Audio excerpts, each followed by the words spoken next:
ஆழ்துளை கிணற்றில் விழுந்த 2 வயது சிறுவனை மீட்கும் பணி தீவிரமடைந்துள்ளது. வேலூர் மாவட்டம் மார்காட்டில் கூராம்படி கிராமத்தைச் சேர்ந்த குட்டி பூங்காவனத்தின் 2 வயது மகன் ஞாயிறன்று காலை வீட்டின் அருகே விளையாடிக் கொண்டிருந்த போது 450 அடி ஆழமுள்ள ஆழ்துளை கிணற்றில் விழுந்தான். தகவல் அறிந்து சம்பவ இடத்திற்கு வந்த தீயணைப்பு படை வீரர்கள் மீட்பு பணியில் ஈடுபட்டு வருகின்றனர். 12 அடி ஆழத்தில் இருக்கும் சிறுவனை மீட்கும் பணி தீவிரமடைந்துள்ளது. வாக்காளர் பட்டியல் திருத்த சிறப்பு முகாம் ஞாயிறன்று நடந்தது. வாக்காளர் பட்டியலில் ஆதார் எண், மொபைல் எண், இமெயில் உள்ளிட்டவற்றை இணைக்கும் பணி நடந்து வருகிறது. இத்துடன் திருத்தம் மேற்கொள்ளவும் ஞாயிறன்று சிறப்பு முகாம் நடந்தது. அருகில் உள்ள ஓட்டுச்சாவடி மையங்களில் நடைபெறும் சிறப்பு முகாமில் வாக்காளர்கள் கூடுதல் விவரங்களை தெரிவிக்கலாம். வாக்காளர் பட்டியலை செம்மைப்படுத்தி விவரங்களை உறுதிப்படுத்தும் விதமாக இந்த சிறப்பு முகாம் நடக்கிறது. ஆந்திர போலீசாரால் சுட்டுக் கொல்லப்பட்ட தனது கணவரின் உடலை மறுபிரேத பரிசோதனை கோரி முனியம்மாள் மேல்முறையீடு தாக்கல் செய்துள்ளார். திருவண்ணாமலை மாவட்டம் வேட்டகிரியைச் சேர்ந்தவரும் ஆந்திர போலீசாரால் சுட்டுக் கொல்லப்பட்டவருமான சசிகுமாரின் மனைவி முனியம்மாள் தனது கணவரின் உடலை மறுபிரேத பரிசோதனை செய்ய கோரி சென்னை உயர்நீதிமன்றத்தில் மனு தாக்கல் செய்தார். நீதிபதி சத்யநாராயணா உயர்நீதிமன்ற வரம்பு மற்றும் எல்லையை சுட்டிக்காட்டி மனுவை நிராகரித்ததோடு ஆந்திர நீதிமன்றத்தை நாடவும் அதுவரை 6 உடல்களை பதப்படுத்தி வைக்கவும் உத்தரவிட்டார். இந்நிலையில் முனியம்மாள் தரப்பில் மேல்முறையீடு தாக்கல் செய்ய தனி நீதிபதி உத்தரவை ரத்து செய்துவிட்டு உடலை மறுபிரேத பரிசோதனை செய்யவும் வீடியோ பதிவெடுக்கவும் கோரியுள்ள அவரது மனு திங்களன்று எடுத்துக் கொள்ளப்படுகிறது. ஆந்திராவில் படுகொலை செய்யப்பட்டவர்கள் குடும்பத்திற்கு 25 லட்சம் ரூபாய் நிதி உதவி வழங்க அன்புமணி வலியுறுத்தியுள்ளார். திருவண்ணாமலையில் செய்தியாளர்களை சந்தித்த அன்புமணி நிதி உதவியோடு குடும்பத்தில் ஒருவருக்கு வேலை வழங்கவும் வீடு கட்டி தரவும் கேட்டுக் கொண்டார். 25 லட்சம் ரூபாய் கொடுக்கணும், உடனடியாக கொடுக்க வேண்டும். வீடு கட்டி கொடுக்கணும். பலர் பார்த்தா வீடு இல்ல குடிசையில் இருக்கிறவங்க சொல்லிட்டு இருக்காங்க. அவர் வீடு கட்டி கொடுக்க வேண்டும். வேலைகள் அவர் குடும்பத்தில் யாராவது வேலை வாய்ப்பு கொடுக்க வேண்டும். விவசாயிகளுக்கு டெல்லி முதல்வர் கேஜ்ரிவால் நிவாரணம் அறிவித்துள்ளார். பருவம் தப்பி பெய்த மழையால் இந்த ஆண்டு விவசாயம் பொய்த்து போனது. இதனால் பாதிக்கப்பட்ட விவசாயிகளுக்கு நிவாரணம் வழங்கப்படும் என்று டெல்லி முதல்வர் கேஜ்ரிவால் அறிவித்தார். இதன்படி 1 ஹெக்டேர் நிலத்திற்கு 20,000 ரூபாய் வரை விவசாய நிவாரணம் கிடைக்கும் என்று எதிர்பார்க்கப்படுகிறது. மாவோயிஸ்டுகளுடன் நடந்த சண்டையில் 7 போலீசார் கொல்லப்பட்டனர். சத்தீஸ்கர் மாநிலம் சுக்மா மாவட்டம் காங்கெர்லெங்கா எனும் பகுதியில் சனிக்கிழமையன்று மாவோயிஸ்டுகள் தேடுதல் வேட்டையில் சத்தீஸ்கர் மாநில போலீசின் சிறப்பு படை பிரிவினர் ஈடுபட்டிருந்தனர். அப்போது 100க்கும் மேற்பட்ட மாவோயிஸ்டுகள் திரண்டு வந்து போலீசார் மீது சரமாரியாக துப்பாக்கியால் சுட துவங்கினர். போலீசாரும் பதிலடியாக துப்பாக்கிச் சூடு நடத்தினர். 2 மணி நேரத்துக்கு மேலாக நீடித்த இந்த துப்பாக்கிச் சண்டையில் 7 போலீசார் பலியாகினர். மேலும் 10 போலீசார் பலத்த காயமடைந்தனர். அவர்கள் உடனடியாக ஜக்தால்பூர் மருத்துவமனைக்கு கொண்டு செல்லப்பட்டனர். அரசு பள்ளி மாணவர்களுக்கான இலவச புத்தக பை தயாரிப்பு ஆர்டர்களை மாவட்டம் வாரியாக வழங்கிட கோரிக்கை எழுந்துள்ளது. குறிப்பிட்ட கால மட்டும்தான் நாங்கள் இந்த மாதிரி ஒரு மும்முரமாக ஈடுபட்டு இருக்கோம். மற்ற சமயத்தில் நாங்கள் பேக்ஸ்க்காகவும் மற்ற ஆர்டருக்காகவும் நாங்கள் மற்ற கம்பெனிஸை எதிர்நோக்கி தான் இருக்கிறோம். அரசு பேக் சம்பந்தப்பட்ட எந்த ஆர்டராக இருந்தாலும் எங்களுக்கே கொடுக்கணும், அந்த மாவட்டத்தில் கூடிய பேக் தொழிலாளர்களுக்கே கொடுக்கணும் அப்படிங்கிற எதிர்பார்க்கிறோம்.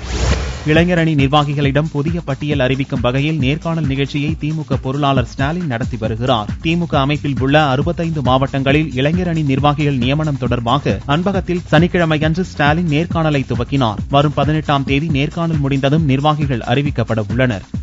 குடிநீர் தட்டுப்பாட்டை போக்கிட வலியுறுத்தி கிராம மக்கள் காலி குடங்களுடன் உண்ணாவிரத போராட்டம் நடத்தினர். வேலூர் மாவட்டம் திருப்பத்தூர் அருகே உள்ள குறிசிலாப்பட்டு ஊராட்சிக்கு உட்பட்ட பகுதிகளில் கடந்த சில மாதங்களாக குடிநீர் வழங்கப்படவில்லை. இதுகுறித்து மக்கள் உள்ளாட்சி பிரதிநிதிகள், எம்எல்ஏ மற்றும் அரசு அதிகாரிகளிடம் பலமுறை புகார் அளித்தும் அவர்கள் எவ்வித நடவடிக்கையும் எடுக்கவில்லை. இதை கண்டித்து பொதுமக்கள் 1000க்கும் மேற்பட்டோர் தங்களது குடும்பங்களுடன் குறிசிலாப்பட்டில் காலி குடங்களுடன் உண்ணாவிரத போராட்டத்தில் ஈடுபட்டனர்.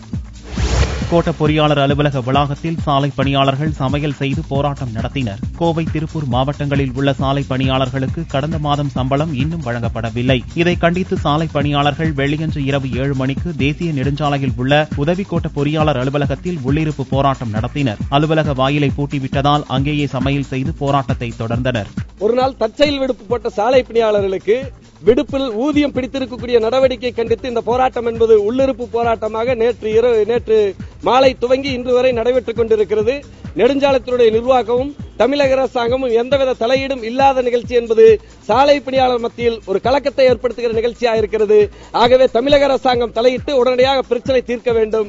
கோகோ சாகுபடி செய்ய தஞ்சை விவசாயிகள் ஆர்வம் காட்டுகின்றனர். தஞ்சையை அடுத்த திருவையாற்றில் உள்ள திருவாழம்புழில் கிராமத்தைச் சேர்ந்த விவசாயி கேசவன் தனக்கு சொந்தமான விவசாய நிலத்தில் அதிக வருமானம் தரக்கூடிய பணப்பயிரான கோகோ பயிரை சாகுபடி செய்துள்ளார். ஒரு சில ஆண்டுகள் சிரமப்பட்டால் அடுத்த 10 ஆண்டுகளில் அதிகளவு வருமானம் தரக்கூடிய அளவிற்கு கோகோ சாகுபடி உள்ளது. போக்கு நல்ல லாபகமான பயிர் தான்.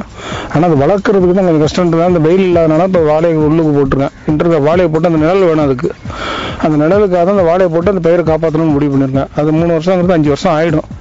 5 வருஷத்துக்கு அப்புறம் ஒரு 40 வருஷத்துக்கு பிரச்சனை இல்லாமல் வழியில் இருக்கும். அது தங்கத்தின் விலையில் ஞாயிற்றுக்கிழமை என்று மாற்றம் இல்லை. ஒரு சவரன் 20,240 ரூபாய்க்கு விற்பனையானது. 1 கிராம் ஆபரண தங்கம் 2,530 ரூபாயாக இருந்தது. வெள்ளி 1 கிராம் 39 ரூபாய் 70 காசுகளுக்கு விற்பனையானது. பார் வெள்ளியின் விலை 37,085 ரூபாயாக இருந்தது. சாகசம் படத்தில் தன்னுடன் கதாநாயகியாக நடிக்கும் புதிய நடிகையை நடிகர் பிரசாந்த் அறிமுகம் செய்து வைத்தார். நடிகர் பிரசாந்த் தமிழ் சினிமாவில் அறிமுகமானதில் இருந்து ரோஜா, ஐஸ்வர்யா ராய் துவங்கி ஏராளமான புதுமுக நடிகைகளுடன் இணைந்து நடித்த மச்சக்காரர் என்று புகழ் பெற்றவர். அந்த ராசி இப்போதும் அவருக்கு தொடர்கிறது. தற்போது இவர் நடித்து வரும் சாகசம் படத்திலும் புதுமுகம்தான் ஜோடியாக நடிக்கிறார். இந்த புதுமுகத்தை ஆஸ்திரேலியாவில் இருந்து இறக்குமதி செய்துள்ளாராம். அமெண்டா என்ற தனது கதாநாயகியை பத்திரிகையாளர்கள் முன் அறிமுகம் செய்து வைத்தார் பிரசாந்த். பேலே நடன அமெண்டா பின்னி எடுப்பவர் என்றும் ஒரே டேக்கில் நடிக்கக்கூடிய திறமை உள்ளவர் எனவும் புகழ்ந்து தள்ளிவிட்டார். குத்தாட்டம் போடுவதில் மகிழ்ச்சி என்று நடிகை சுஜிபாலா தெரிவித்துள்ளார். இறுதிக்கட்ட படப்பிடிப்பை நெருங்கியுள்ள பானு திரைப்படத்திற்காக ஒரு குத்தாட்ட பாடல் தயாராகி வருகிறது. நடிகை சுஜிபாலா இப்பாடல் தனக்கு மகிழ்ச்சி தருவதாக கூறினார். இந்த சாங்கை பத்தி சொல்லணும்னா புது மியூசிக் டைரக்டர் தான், பட் ரொம்பவே நல்லா மியூசிக் பண்ணியிருக்காரு. ரொம்ப ஒரு பெப்பியான ஒரு குத்து சாங். கண்டிப்பா நம்ம யங்ஸ்டர்ஸ்க்கு பசங்களுக்குலாம் பிடிக்கிற மாதிரியான ஒரு சாங்கா இருக்கும்.